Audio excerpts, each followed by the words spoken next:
Muchos niños pasan en promedio de 3 a 4 horas diarias viendo televisión. La televisión puede ser una influencia muy poderosa en el desarrollo del sistema de valores, en la formación del carácter y en la conducta. Lamentablemente, muchos de los programas de televisión contienen un alto grado de violencia.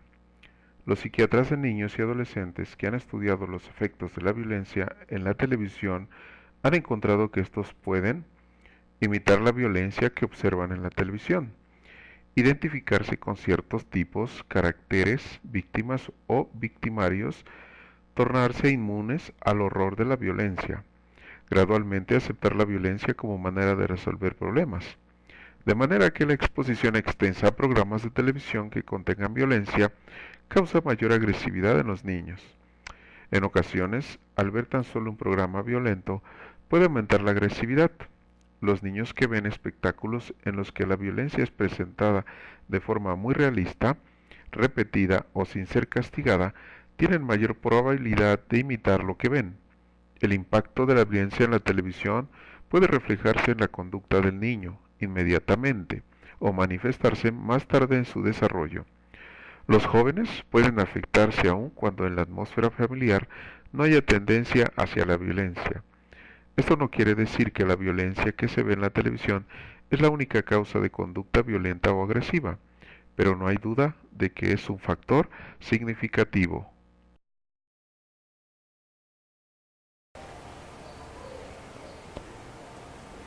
Hola, soy Leslie Jasmine García Falcón, estudio en la escuela Adolfo López Mateo y les voy a comentar sobre lo bueno pero también lo malo de la televisión. Tal vez los que estén viendo este video crean que la televisión es buena, pero sí, hay que verla también, pero tampoco excesivamente de diario llegar a nuestras casas y ver la televisión y comentarle a nuestros compañeros o otras personas de las cosas, de las caricaturas o otro X programa, de lo que nos pasa de la violencia y a veces de los niños de la primaria sacan, más los chiquitos, sacan cosas que no deberían hacer y que toda su mente se le está arruinando poco a poco de lo más excesivamente de lo que están viendo. Y bueno, les voy a comentar ahora la parte buena de lo que es la televisión. Sería de los programas como Animal Planet, algo así, por el estilo de lo que son los animales, del mundo, de los climas, de muchas cosas más que sí nos pueden servir tanto en la escuela o en el mundo exterior o sea ya externamente.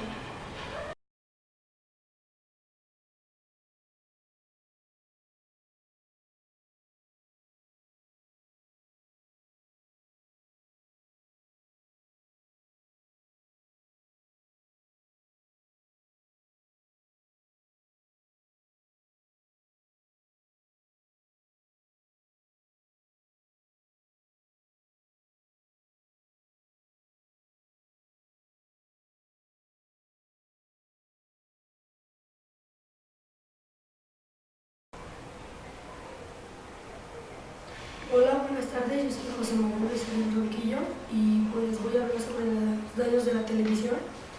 La televisión es mala porque en varias ocasiones los niños, por ejemplo, están viendo X programa y tratan de repetir las escenas, arriesgando incluso su vida, practicando cosas que pues no deberían de pasar.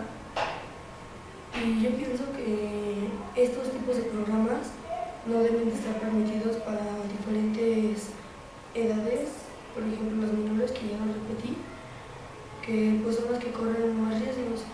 Y pues haciendo esto, creo que se debería de pues evitar más que los niños pasen tanto tiempo en la televisión, porque pues dedican más tiempo a la televisión que a sus propios estudios.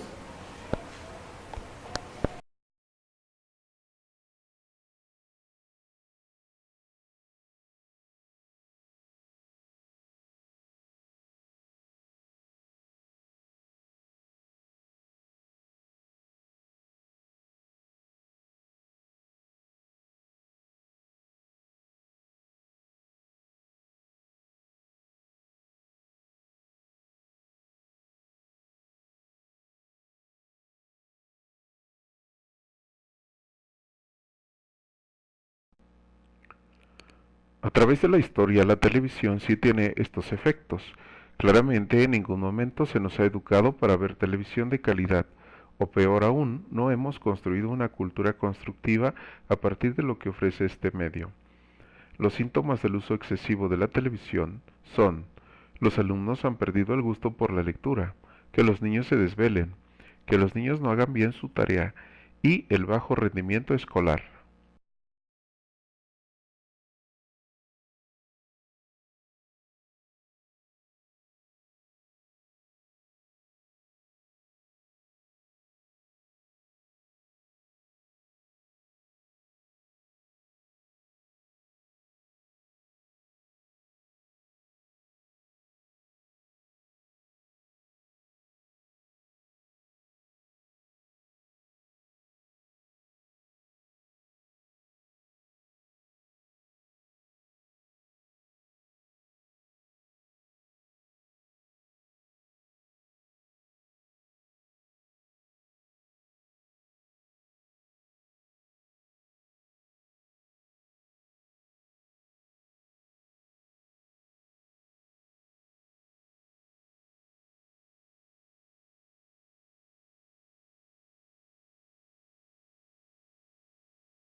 Los efectos educativos de la televisión son desplazamientos, alteraciones del ritmo cognoscitivo, estimulación informativa, estimulación afectiva, provisión de estereotipos, conocimientos paralelos, cultivación de actitudes y disposiciones, provisión de representaciones, interpretación pasiva de los televidentes. Una de las grandes verdades encontradas en este texto es que la televisión siempre ha sido un factor de enajenación donde la audiencia es pasiva, es decir, en toda costa se evita que el televidente sea activo con capacidad de enjuiciar lo que se ve, es decir, de pensar y reflexionar. ¿Por qué la escuela y el maestro deben de asumirse como mediadores entre la televisión y los niños? Todos hemos experimentado en la práctica la influencia de la televisión de alguna manera, y por tanto se considera una competencia desleal. Ante ello, es muy cierto, ya que los alumnos siempre están al tanto de lo que sucede en la televisión, e incluso en ocasiones le dan más peso a lo que se transmitirá. El docente enfrenta entonces un descontrol porque sabe que si es un elemento que afecta las conductas y disposiciones del alumnado, que incluso llega a satanizarse, involucrando a los padres de familia en muchas ocasiones para este fin. El plantear soluciones como las anteriores no son plenamente efectivas, porque solamente se esconde el problema, es decir, a pesar de los regaños y demás por parte del docente o padre de familia, la televisión sigue su curso y su propósito. John Dewey reiteró en algún momento que si aquello que aprenden los niños fuera del salón de clases incide en su aprendizaje escolar, es responsabilidad del maestro dar cuenta también de este aprendizaje. Entonces, nace una necesidad de que la educación, del cómo el alumno es influenciado y cómo serían las mejores formas de enseñar. Algunas de las preocupaciones frente a la influencia televisiva son: la programación es de muy mala calidad. Los niños ya no juegan por ver televisión. La televisión deshace lo que tratamos de hacer en la escuela. ¿Qué debe de hacer la escuela en la actualidad? Hasta aquí se puntualiza que sí hay una preocupación latente sobre los efectos televisivos, principalmente por los docentes, porque no saben cómo ganarle o cuál sería la didáctica más propia para enfrentarla de tal manera que sea más consciente el aprendizaje. Una de las frases más destacables dentro de la propuesta textual es que la televisión no educa, pero los niños sí aprenden de ella. Claramente sí es muy cierto, ya que se dan ejemplos en cada momento. Lo que sí es necesario en nuestra actualidad es que el docente, frente a las circunstancias, eche mano de la familia, la iglesia, los amigos, etc., y que también puedan ser ejes rectores de la educación.